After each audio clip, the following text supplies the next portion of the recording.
Operation തണ്ടറിന്റെ ഭാഗമായി Idukki കുമളിയിൽ excise നടത്തിയ വ്യാപക പരിശോധനയിൽ 1/2 കോടിയോളം രൂപ വിലമതിക്കുന്ന നിരോധിത ലഹരി ഉൽപ്പന്നങ്ങൾ പിടിച്ചെടുത്തു.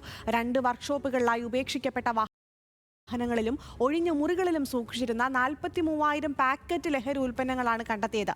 സംഭവത്തിൽ പ്രതികളെ തിരിച്ചറിഞ്ഞിട്ടുണ്ടെന്നും ഉടൻ അറസ്റ്റ് ഉണ്ടാകുമെന്നും എക്സൈസ് അറിയിച്ചു.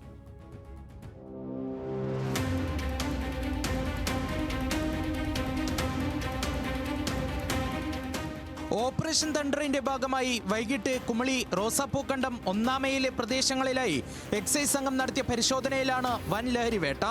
രഹസ്യവിവരത്തിന്റെ അടിസ്ഥാനത്തിൽ റോസാപ്പൂക്കണ്ടത്തെ ഒരു വർക്ക്ഷോപ്പിൽ പരിശോധന നടത്തിയപ്പോൾ ഉപേക്ഷിക്കപ്പെട്ട വാഹനത്തിൽ ഒളിപ്പിച്ച നിലയിൽ 37,000 പാക്കറ്റ് നിരോധിത ലഹരി ഉൽപ്പന്നങ്ങളാണ് കണ്ടെത്തിയത്.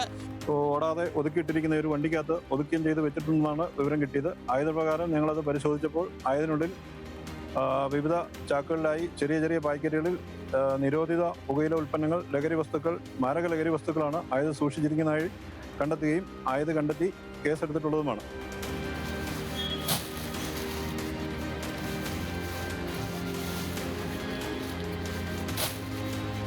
തുടർന്ന് 1-ാം മൈലിലെ മറ്റൊരു വർക്ക്ഷോപ്പിൽ നടത്തിയ പരിശോധനയിൽ ഒഴിഞ്ഞു കിടന്ന മുറിയിൽ നിന്ന് 6,000 പാക്കറ്റ് നിരോധിത ലഹരി ഉൽപ്പന്നങ്ങളും എക്സൈസ് പിടിച്ചെടുത്തു. ഇരു സ്ഥലങ്ങളിലെയും വർക്ക്ഷോപ്പ് ഉടമകളെ ചോദ്യം ചെയ്തെങ്കിലും ലഹരി ഉൽപ്പന്നങ്ങളുമായി ബന്ധമില്ലെന്നാണ് ഇരുവരും മൊഴി നൽകിയത്. കേസിലെ മുഖ്യപ്രതിയെക്കുറിച്ച് വ്യക്തമായ സൂചനകൾ ലഭിച്ചിട്ടുണ്ടെന്നും പ്രതികളെ ഉടൻ പിടികൂടുമെന്നും എക്സൈസ് അധികൃതർ അറിയിച്ചു. റോസാപ്പൂ 37,000,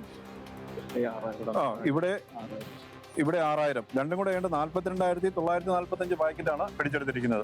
ഇത് വിപണിയിൽ ഏകദേശം ഒരു 35-40 ലക്ഷം രൂപയോളം വില വരുന്നതാണ്. ചില്ലറ വിൽപ്പനയ്ക്ക് അതിലും കൂടുതൽ വില വരും. ഓരോ ഭാഗത്തും ആവശ്യക്കാർക്കനുസരിച്ചാണ്, അത്യാവശ്യം അനുസരിച്ച് വില കൂടി കച്ചവടക്കാർ വിൽക്കുന്നതാണിത്. പിടിച്ചെടുത്ത നിരോധിത ലഹരി ഉൽപ്പന്നങ്ങൾ നിയമ നടപടികൾ പൂർത്തിയാക്കിയ ശേഷം നശിപ്പിക്കുമെന്നും ഉദ്യോഗസ്ഥർ വ്യക്തമാക്കി. ന്യൂസ് മലയാളം, ഇടുക്കി.